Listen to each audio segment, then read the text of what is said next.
Welcome to Garage Geek.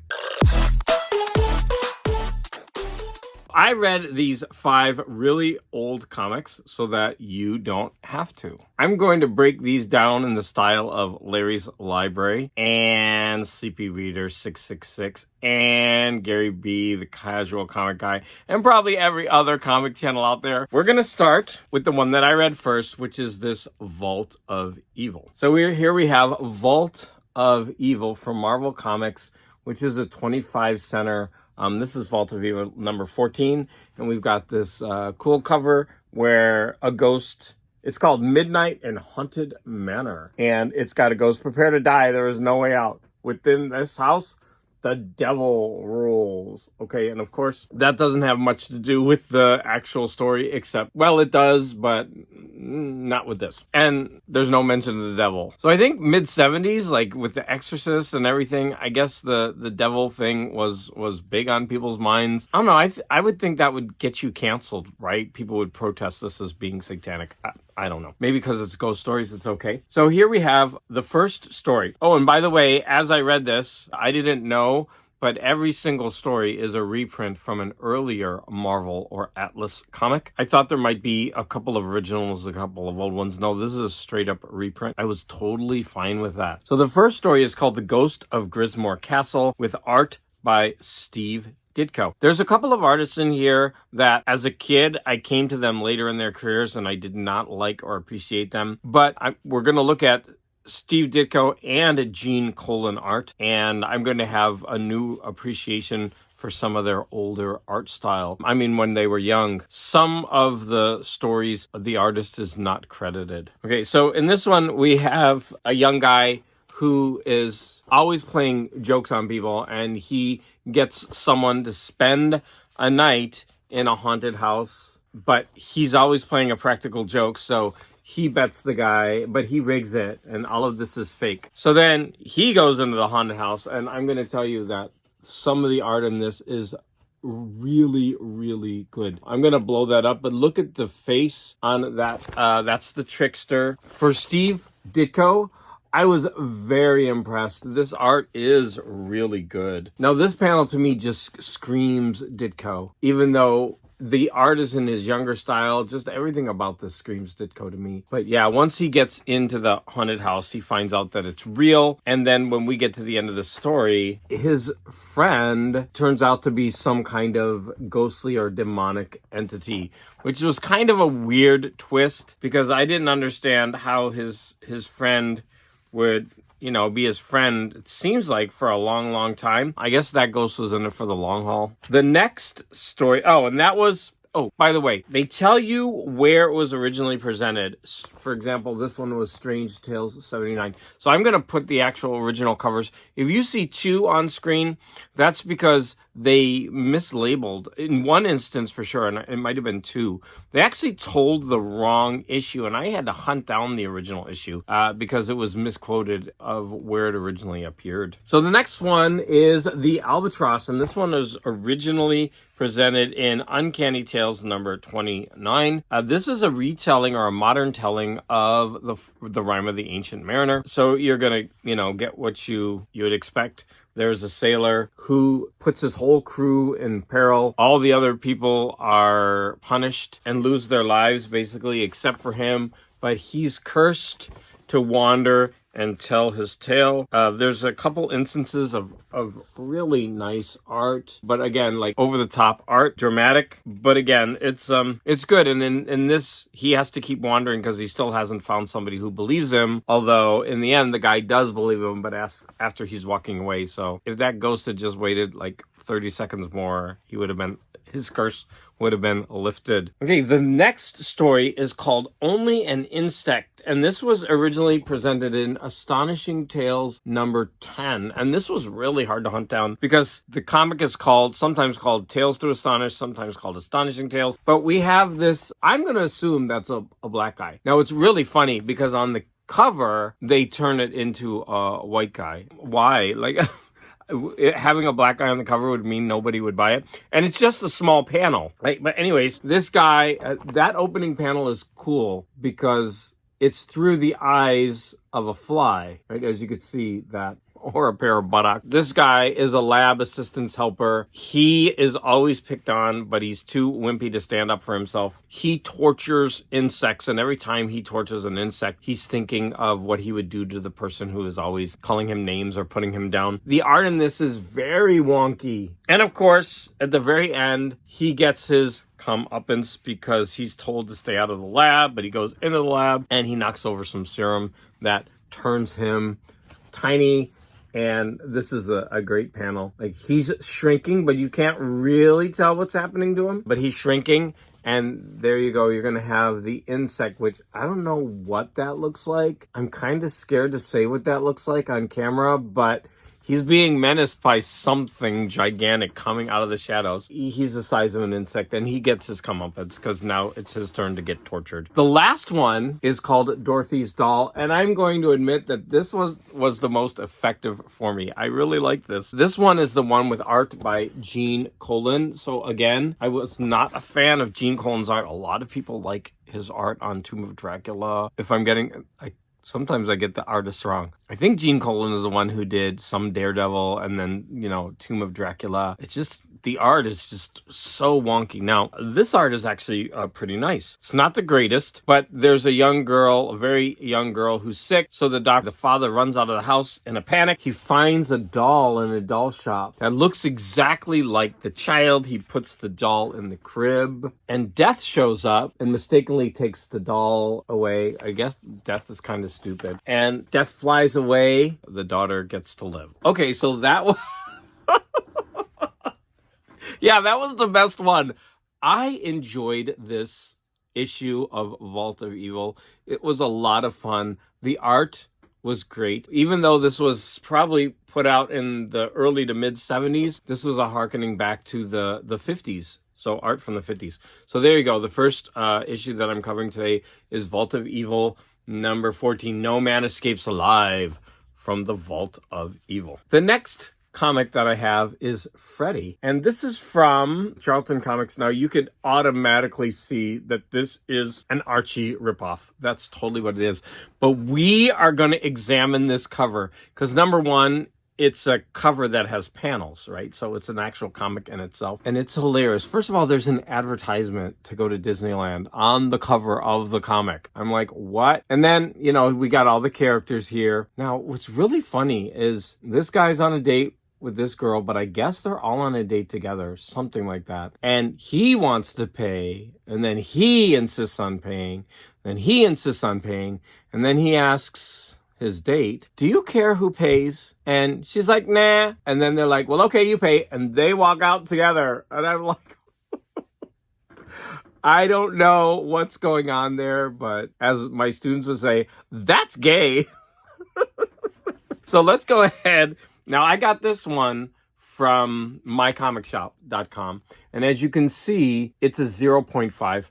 So that means it's probably going to be missing some pages. Right, so as I read these, it was really funny because some of these stories I'd be reading and then all of a sudden there'd be no ending, like there'd be a page missing. Now, first off, let's talk about this. And you can see it's got water damage. So that's the grading. No, this is actually missing the last page. I remember I didn't know how the last one ended. I really like that image. That is so cool. And so it's an advertisement for, drawing a drawing class. So anyways, let's go ahead and get into Freddy. So the first one is called Freddy in Glassy Eyed.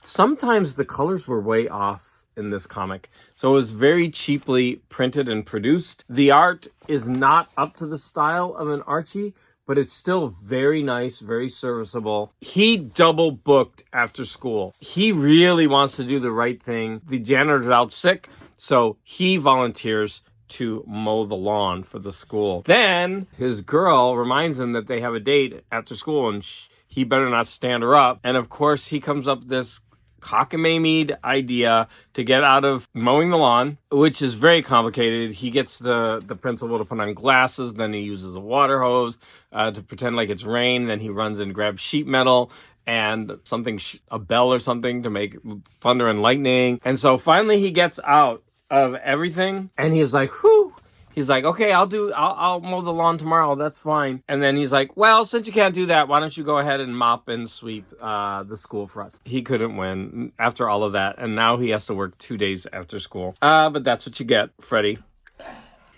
In the next one, we got Freddy Rip Wrapped. So in this issue, we've got this guy whose name is Rip. Freddy is asking him if he wants to go see Wando, a wizard. He doesn't want to at first, but then he gets the idea, oh, hey, wait, I can go see Wando and trick Freddy. I'm going to bribe Wando into making fun of Freddy and making him the butt of all the jokes, so he'll be the laughingstock at school. What he doesn't realize is that the great Wando is not having it. Why? Because in the end, he realizes that Wando was Freddy's uncle. After he gets humiliated in front of the whole school, he gets sausages hit in his head, and I don't know why that's so humiliating, but okay, here it is. Yeah, he gets sausages smacked in his head. We come to this. You can see there's like a little bit of molding there, right? Or no, it's probably not molding. It's staple rust. We come to this. So this is a story in the middle, and many of these older comics have stories. In fact, there's another one that I actually quite like. This was absolutely horrible. In fact, I couldn't read the whole thing. So it starts off like this. I'm not going to read much. Don't worry. For 3 decades, I have been busy teaching the members of the female sex. That's the first line. And it goes on, and it's so sexist. So this teacher has realized that the key to females, and he keeps using that term over and over, the female sex, females, the key for them to be not only popular in the business world, but with men, is to become good speakers. And the author outlines all the things that they need to do in order to become better speakers so that they could get good jobs and capture those men. It's so awful. Let me read. I'm going to read the final paragraph. It's short. Just one final warning to all members of the female sex. If you come into contact with the man you think you want as a breakfast partner, let him do most of the speaking and build up his ego. But don't let him think you are dumb, nor smarter than he is. Okay, all females out there, you better listen to that advice, because this is a professional who has been teaching females for 3 decades. And I'm going to assume it's a he. He knows his stuff. Like I said, I couldn't stomach this. It was horrible. So I really should burn this, but I won't. It's hilarious. Sorry. Sexism isn't hilarious, but it kind of was. The next one we have is My Little Marge. My Little Marge, she is so smitten with getting a bargain for clothes that she goes out and buys a dress, she buys a bag, she buys jewelry, she buys a car. But what's really interesting is in every panel, they have an advertisement of different dresses and where they can be bought. It's really strange. Were these people paying them for like in comic advertisement? It happens numerous times. These are all like where you can write to get these things. I should write to one of these and find out if they're still there. And if they're still giving bargains. This is a cool, look at that. I should have taken a picture of that, but that's that's almost like a Liechtenstein. So here you got some good girl art. She's all splayed out on the divan. This actually was very, very silly. She ends up having a nightmare where she's basically she's shrunk and thrown in the trash. So she's determined never to hunt bargains again. It's really silly. And then the final one is Freddy, Tantrum in a Tizzy. And so I'm going to guess that this character's gay. And he's like afraid of everything. And he sees these giant firecrackers of his neighbor. And he's going to have a tizzy tantrum. He even calls the police over it. Like he's hearing noises from next door that he assumes are the firecrackers going off. Like he pops a bag and then he like jumps up on the chandelier. He goes ahead and calls the police and he gets arrested because he's in the yard with the firecracker. So he gets arrested. And unfortunately, that's where the page is missing. I'm going to have to say that this was not very good. However, I did have fun reading it, and that article in the middle, wow, I should probably get that framed. Freddie from Charlton, it was a 10-center. It is, oh, they don't have the numbers on the cover. So this is issue number 21. Not good. Bad Archie ripoff. Okay, number 3. We have to talk about this cover. I bought this for this cover. I bid on this from mycomicshop.com, and this is a 0.5. It's got writing all over it. It's got pages missing. I wanted this. What is going on in this cover? Like, what is happening here? What is Tubby doing? This child, okay, first of all, Tubby looks like an adult. But he's a child in the comic, but he's the size of an adult. What is he doing to this child? Why is it? This child is not happy. And I'm sorry, this has got to be on purpose. Okay, is this some kind of euphemism, painting someone's butt red? Like, why does this child want his butthole painted red? This is crazy. How did they print this? I don't know, but that's just all kinds of wrong. Like, he's so into it. So this is a 10-cent from Dell Comic, and this is this is number 7 from 1954. So again, this is multiple comics, page after page. Tubby gets into a lot of different predicaments. In the first one, it was actually kind of fun. So Tubby decides to play a trick on a girl in the neighborhood because his younger cousin looks very much like him but smaller. So they pretend that the stream is a fountain of youth. He brings the girl into the woods, which is very creepy, that whole scene. She's like, follow me into the woods, and she's like, but where are we going? Why? It's just like really weird. And then he disappears into the bushes, and then the younger one comes out, and she's all freaked out. But when they find out what happens, the girl gets revenge. So they get a girl from another neighborhood to come in and dress up like the mom, as if she drank some of the water and his mom shrank. And Tubby's all worried, like, where am I gonna get my food? Who's gonna cook for me? Who's gonna take care? It's hilarious, kind of. She makes him dress up in a nightgown and go to sleep in the bathtub. And then the whole town, like, they see him there. And they're all, well, I don't know if they see him here, but they're all laughing about it. And Tubby becomes the laughing stock, which he deserved for playing the trick in the first place. But there's so much going on with gender and gender humiliation in this. It's the next was the runaway statue, which unfortunately there's a whole page missing in the middle. So I didn't get to see how that one ended. But then the next one is they go camping in the living room. Tubby gets up in the middle of the night to go back to his bed, and then everybody else runs up and goes to bed. It wasn't very good. But it was interesting is, like, I guess the dad sleeps naked because look at him going up the stairs in his robe with nothing on. The last one took up the most. It was really weird. So Tubby is going hunting in the woods to get a frog so that he could put in a girl's lunch bucket so that she'll be humiliated and everyone will think he's, a god of the playground. He's warned to watch out for the quicksand. But of course, he sees the giant frog in the middle of the quicksand. He gets trapped in the quicksand. Pretty sad, the art of this kid, like, trapped and sinking. And then he's there for 24 hours. He's yelling his poor lungs out for help. I guess nobody hears him, and he goes into like a dream state where he sinks into a house, and the house rises up out of the muck, and he's able to go inside, and there's all these ghosts in there. If he writes his name in the register, he will stuck and be a ghost forever, stuck in that place. But the house will sink again into the quicksand within 24 hours. He actually signs his name in the registry. There's like a page ripped. He signs his name in the registry, but the next morning he wakes up and he's not a ghost. And why? Because he didn't even know how to spell his name correctly. So he didn't write his real name in the registry. Poor stupid Tubby. All right, so next morning they find him screaming his head off, and he's safe. So what do I think about Tubby? It was kind of funny, actually, but silly. I don't know, but that cover. We need a new idiom: painting the bum red.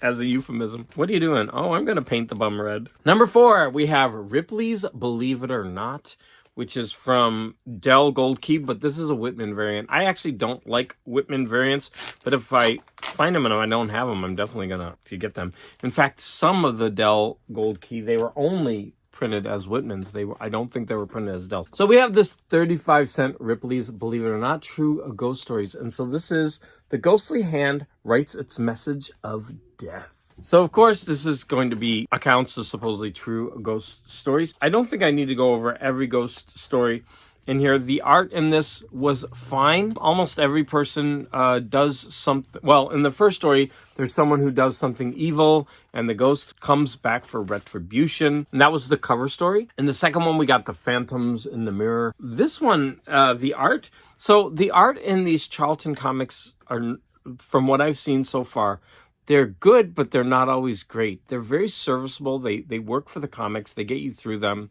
But nothing that really stands out. I'm going to show you a panel where it seems like there are two different artists. If you look at the younger guy, there's not much detail. But if you look at the older guy, the poet, you see a lot of detail in his face. And he doesn't look as cartoony. He looks more realistic than the younger guy. This is about a poet who has a shady past. Something bad happened. It wasn't really his fault. A young guy is going there to research him. And in the mirror, he sees the whole history of what happened. Supposedly, that's a true ghost story. I've been coming across this advertisement. So this is, this kid is so happy because he's got his Starsky and Hutch shirt. Also, this pickup sticks for Slim Jim snacks. Look at how evil this girl looks after she consumes her meat, look at her. Even her hands, she's like possessed. Parents, do not feed your children Slim Jims. So, as I mentioned, this one has a full page story. Now, this one has an art piece that is interesting, but it doesn't represent it. First of all, you gotta hear this line. In the mid-1800s, Japhet Waterburn, a sea captain made wealthy by his trade with China, could afford to buy anything he hankered for. Among other beautiful possessions, he bought a Spanish wife from a highborn family fallen into poverty. In the story, she's constantly referred to as a child.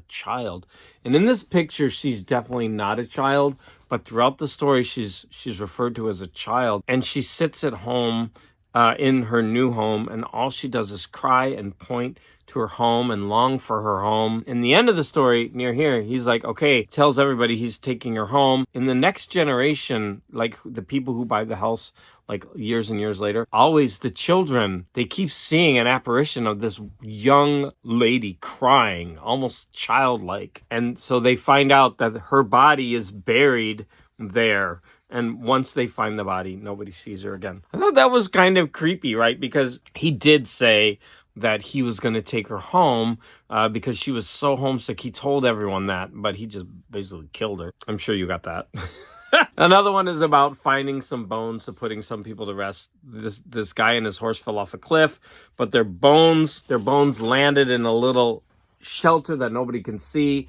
And he drops his camera. He goes down there. He finds the bones. And then after that, the bones are able to be laid to rest. Now, the final one is called Buried Treasure in a colonial, I guess is it Sri Lanka? I think it is. This guy is warned that he should not go looking for this treasure because there's a guardian. So everything starts shaking. But the servant filled up the teacup and he says, nothing shook. It was all in your mind, because this lady, she came to warn him not to find the treasure.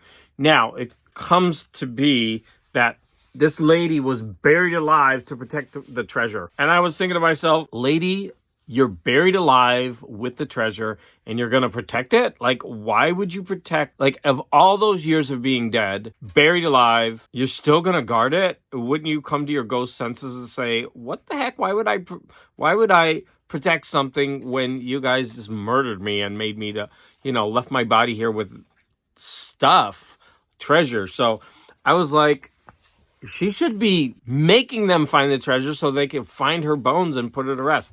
So to me, I just think this guardian protector, she needs to stop. And of course, on the back of this, we got this awesome sea monkeys. Okay, we are down to our last comic. So here we have Homer, the Happy Ghost, #1, a 15 center. And I found out that this is actually the second series. There was an earlier series a few years before this one. So this one is also put out by Marvel Comics. So here we have a nice cover. This one is actually in really nice shape. It's a 4.5. I was actually very happy to get that. Let's see what it was like. So the interior art is very nice. Of course, this is, you know, a Casper the Friendly Ghost ripoff. So what's really interesting is that this comic introduces a cast of characters. There's about 4 or 5 kid ghosts and then a couple of witches. And also a gnome or a goblin. And each of them has some stories in here. I guess the best thing about it was getting to see all the different kind of characters and their interactions. And in one of the stories, they're all together doing something together. Poor witch, she's always bent over in this weird angle, like her back's always sticking out. The way she looks is hilarious. One of the ghosts is like right out of one of those the New York street gang movies. From like the 40s. So here we have, Gabi the greedy goblin. Here we have the evil witch, who is like really green, trying to play a trick on the good witch, who is more human colored. The kids end up tricking her. They outsmart her. There's an advertisement for Saturday morning cartoons, and it has the lineup. And I'm going to have to say that I don't even remember any of these. And I used to watch Saturday morning cartoons, so this was definitely before my time. This one is from 1957, so way before my time, 11 years before I was born. So even in reruns, I didn't see many of these. Oh yeah, so here he is, Dugan the Dead End Ghost, you know, modeled after the Dead End. I guess they were called the Dead End Kids. Now this one I want to stop and look at because this is featuring Morton, the mixed up ghost. And he is so obviously gay. Like, he's so gay, and he's the mixed up one. He's also the one that's really, really stupid. Like, he talks to coat hangers and stuff like that. Now, the last one, the penultimate one, was kind of meta. Because they all decide that they are not happy with the way the writers are writing their characters. So they go to the writer's office and they visit them to get them to try to change how they appear in the comics. Yeah, so there they are visiting them in the office, scaring them. And it ends with a one-pager where, you know, the ghost puts on a mask, everybody ignores him, they're like, he's not scary. And when he takes off the mask, then everybody runs away. Okay, very classic Casper the Friendly Ghost. And the back one is a nod to my sister. So my oldest sister loves Norman Rockwell. So here we have an ad to draw like Norman Rockwell. I'm going to actually say that the very beginning of this I didn't enjoy it, but I enjoyed it more and more as the comic went on, as I was introduced to the cast of characters. So I would say that this one is worth reading. So there you have it, 5 comics that I read so that you never have to. Yes, I spoiled them, but I figured, who cares? Who's going to hunt down these 50-year-old comics? Anyways, so I basically wanted to show off the art and some of the kooky storylines. So please let me know what you think in the comments, if I should do this again, or were you happy with just one? As always, I want to thank you for the support and look forward to later today. I am going to be releasing a vinyl related video.